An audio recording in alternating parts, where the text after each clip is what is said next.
Good evening, everyone.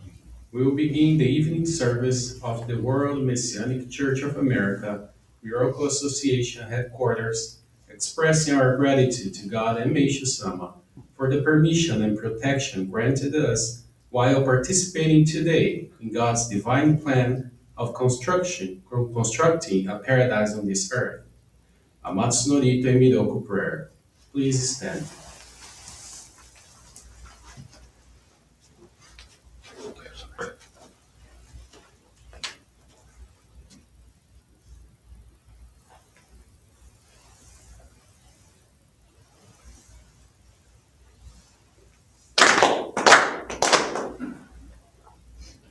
高天原にかむずまります。かむろぎかむろみのみこともちて、すめみおやかむいざなぎのみこと、つぐしのぎむかのたち花の Odo no ahagi harani, misogi harai tamo toki ni narimaseru. Harai dono o kami tachi, moro moro no magagoto tsumi kegare o. Harai tamae, kiyome tamae, tomao sukoto no yoshio. Amatsu kami, kunitsu kami, aoyorozu no kami tachi tomoni. Ame no fuji koma no mimi furi tatete, kikoshimese to kashikomi mo maosu. Miroku o mikami, mamori tamae, saki hae tamae. Miroku o mikami, mamori tamae, saki hae tamae. Oshie miyoya nushi no kami, mamori tamae, saki hae tamae. Oshie miyoya nushi no kami, mamori tamae, saki hae tamae.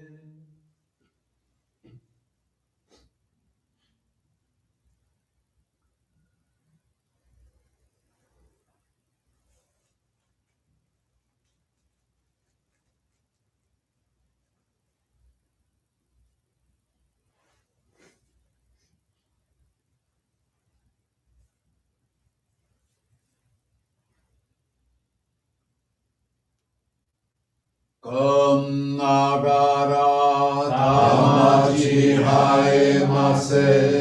Kum nagara tamachi haemase.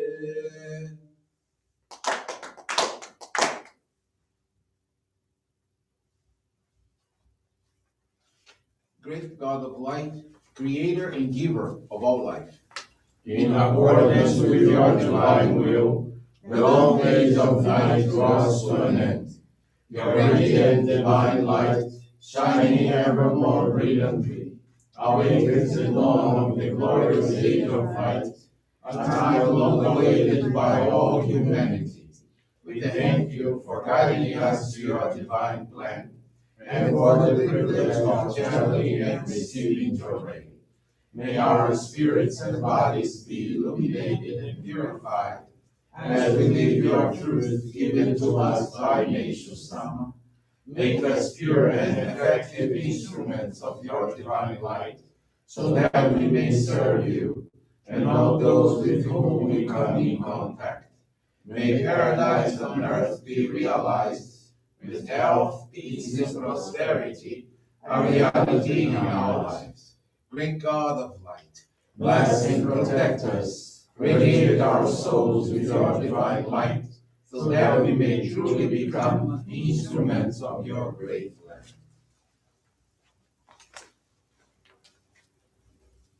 Please be seated. We will now receive group Johrei.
Obrigado, Meishu-sama. Johrei is now concluded.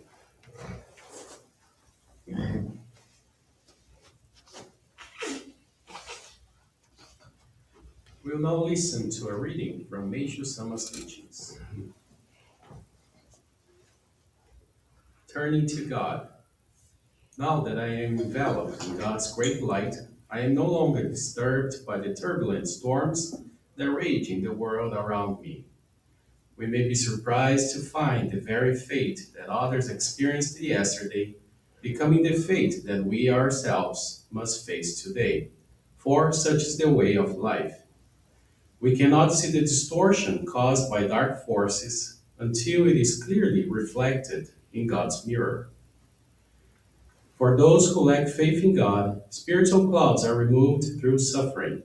For those who have faith, they are more easily released through God's grace. This grace is God's lifeline to salvation, which God sends to all who are suffering. Some fail to understand it is there, or are not able to grab it and reach salvation, due to the weight of the spiritual clouds on their spiritual bodies. However, when they later experience suffering through such things as disease, accidents, or natural disasters, these clouds are lessened. As one's spiritual body becomes lighter, the ability to access this lifeline increases. However, if a person cannot grab onto God's lifeline to salvation, even after hearing a wonderful teaching, then that person's clouds must still be further reduced by some means. Even if you could force someone to grab the lifeline, they would let go or lose their grip. However, if a person receives Johrei, sufficient purification to find and hold on to this lifeline to salvation can be easily and quickly achieved.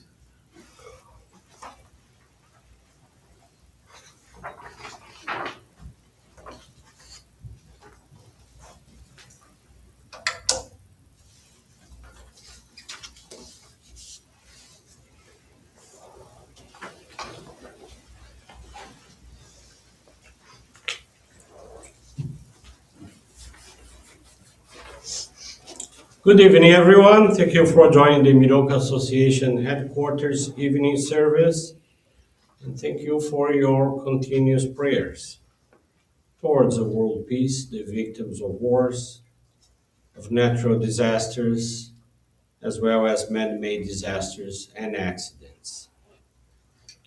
This evening, I want to share with you the faith experience of Deborah Regina Francisco. It's from Chicago area. In 2005, Deborah was invited by a friend to attend her father's memorial service. This was where she first encountered Johrei in São José dos Campos. She was immediately enchanted by the environment. Everything was so bright and clean, filled with flowers, music, and tranquility. Her father, who had passed away 5 years earlier in the year 2000, was a spiritist practitioner and practiced healing through laying hands, which created in her a natural affinity for this type of spiritual work. She always felt she had the mission to help others as well. However, she had always been afraid of spiritualism due to her lack of understanding. But when she arrived at the Johrei Center and experienced that clean, bright environment filled with flowers, she felt very welcomed and no longer afraid. It was April 1st, the year 2005. Truly was a turning point, like turning a key in her life. Deborah became very curious about the spiritual world. She had a great thirst to learn and delayed becoming a Johrei channel until she fully understood it. She attended classes, got involved in multiple activities at the Johrei Center, and studied deeply all the publications and books, thoroughly absorbing the philosophy. At the time, she had a severe vision problem. She had been diagnosed with myopia and nearsightedness at age 3, and there was no one in her family with similar condition. Her myopia progressively worsened by the time she discovered Johrei. Some weeks before becoming a Johrei member, she had to do her annual eye exam and needed to go without contact lenses for a week. When she arrived at the center wearing her thick glasses, everyone was impressed by how strong they were. When the minister learned about her condition and that she couldn't have surgery because her cornea was too thin, he suggested she talk to Meishu-sama at the outer room and ask for the miracle of being able to have surgery, promising to share this experience with everyone she met. Following this guidance, she reflected and prayed before the altar just herself for the first time. Though Deborah admitted that she didn't know Meishu-sama well yet, despite studying all the teachings, she asked for permission to receive the miracle of being able to have such surgery.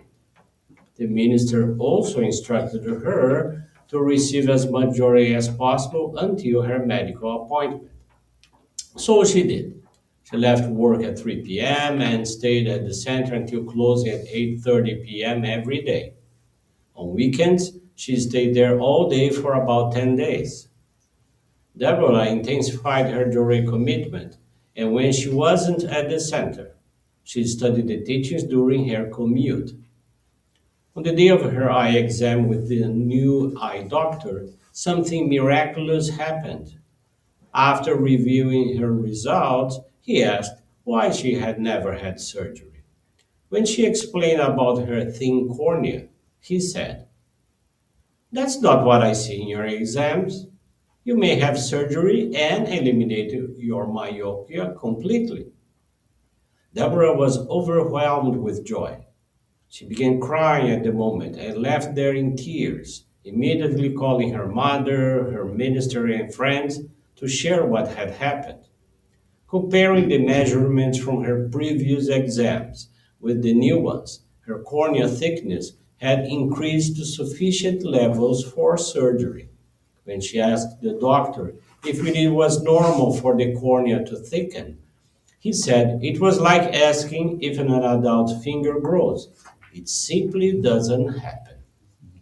It was a miracle through Johrei.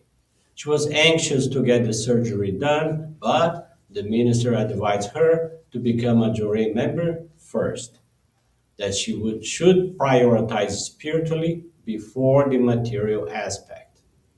On October 23rd, 2005, she developed severe tonsillitis. Instead of taking antibiotics, she received intensive Johrei for a week, eating nothing but receiving only Johrei and drinking water. She lost almost 8 pounds that week. On a Saturday morning, the day of the ceremony to receive the ohikari, she could barely stand. But with her mother's help, they went to Sao Paulo to attend the ceremony. When her name was called, Deborah could not hold back tears of joy. It was the most emotional and powerful moment of her life, like a rebirth. After returning home, the minister advised her to do self-Johrei on her throat. By Sunday evening, her throat was completely clear. She returned to work Monday with no infection, and remarkably, she has never had a sore throat again for more than 20 years, not even once. The eye surgery was successfully performed on November 4th. Since that day, she became a jury member with a strong conviction. Deborah knows that everything she has today, her son, her husband, her life, is thanks to God's permission and blessings. She cannot imagine her life away from this faith. Thank you very much for attending this evening service and listening to this powerful and beautiful faith experience. I wish you all a very blessed evening and a very blessed week ahead of us.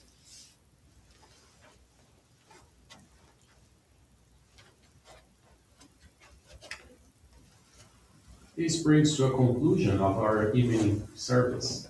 Thank you everyone for joining us and have a blessed evening.